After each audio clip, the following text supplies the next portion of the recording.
Hello students, today I am going to teach about carbon dioxide transport. So carbon dioxide mainly transported by three ways. The carbon dioxide in the after cellular respiration in the tissue region, carbon dioxide is released. This carbon dioxide diffuse into the blood.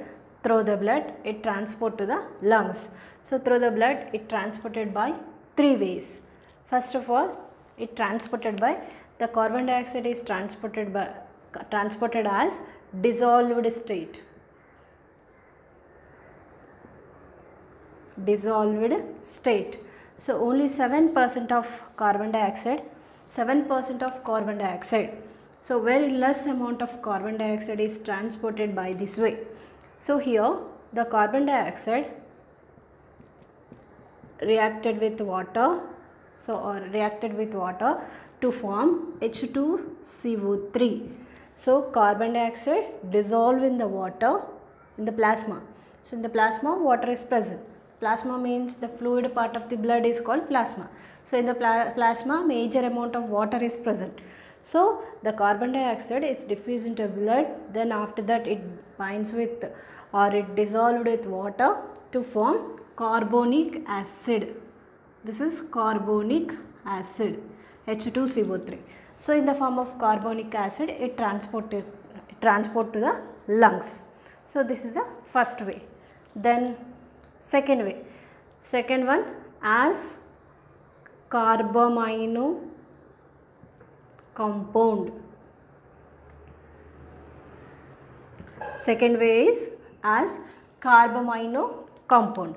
Here 23% of 23% of carbon dioxide is transported by this way. So here the carbon dioxide binds with amino group of hemoglobin, HB. HB means hemoglobin, NH means amino group of hemoglobin. So NHHB means amino group of hemoglobin. So carbon dioxide binds with amino group of hemoglobin to form carbamino hemoglobin. Carbamino hemoglobin. So that is HB NH COO minus plus H plus ions. So here the carbon dioxide binds with hemoglobin to form carbamino hemoglobin. So in the form of carbamino hemoglobin, it transport to the lungs region. So here this formation of carbamino hemoglobin, it depends on some factor. So the partial pressure of, whenever the partial pressure of low or partial pressure of carbon dioxide is high. So these conditions are present in the tissue region. So whenever partial pressure of carbon dioxide is high, next partial pressure of oxygen low. So these conditions they favorable for formation of carbamino hemoglobin. So these conditions generally they are present in the tissue region. Next, at the same time in the lungs region, partial pressure of oxygen is high, the partial pressure of carbon dioxide is low. Where it is? It is lungs region. So as a result in the lungs region, same, this carbamino hemoglobin, it release the carbon dioxide into the lungs. So these process takes place, these changes takes place in the blood.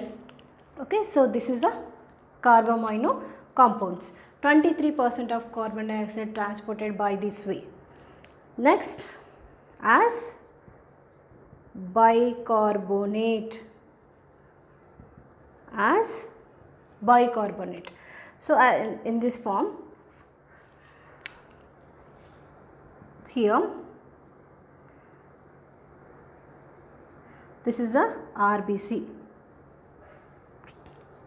So in the tissue region, here these are tissue region.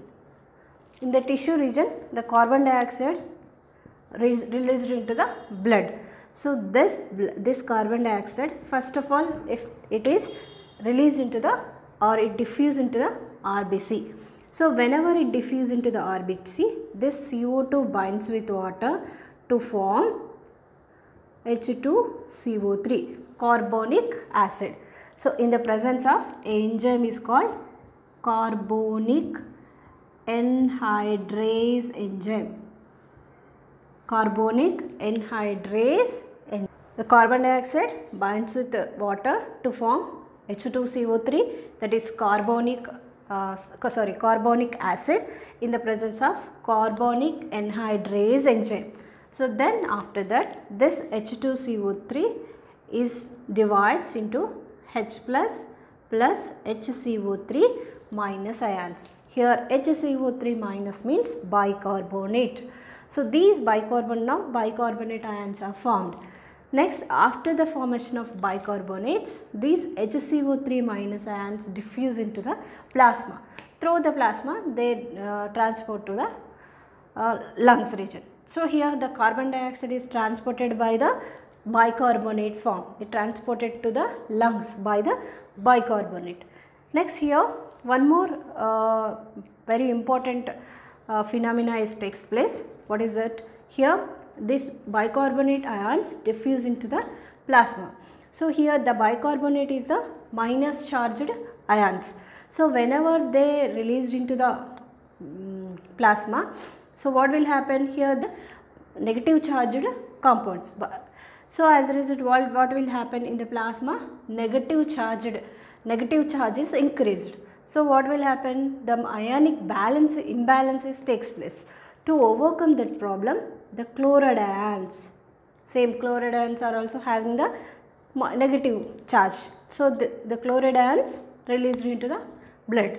So this shift, so to overcome the ionic balance purpose, the exchange of bicarbonate and chloride ions in between plasma and RBC is called chloride shift. I will write here chloride shift. This is also called Hamburger's shift or Hamburger's phenomena. So which means, once again I will tell you, the exchange of bicarbonate and chloride ions, in between plasma and RBC. So this exchange is called chloride shift or Hamburger's shift. So these changes takes place in the tissue region. So now the bicarbonate released into the plasma. Next in the lungs region, whenever the bicarbonate reach to the lungs region, now bicarbonate is present in the plasma. So this bicarbonate now diffuse into the RBC. So this HCO3 again it binds with H plus to form H2CO3. So this H2CO3 again split into H2O minus H2O and CO2. So this CO2 released into the alveoli. So these changes takes place in alveolar region. So here also one more shift takes place. Here HCO3 minus ions enters into the inside. At the same time, chloride ions are also released into the outside. So this is also chloride shift. So in tissue region and alveolar region, in both region the chloride shift takes place. Mainly, what is the purpose of chloride shift? Mainly to maintain the ionic balance purpose. Okay. So this is about carbon dioxide transportation. So carbon dioxide is transported by three ways. This first one, dissolved state. Second one, carbamino compound as bicarbonate.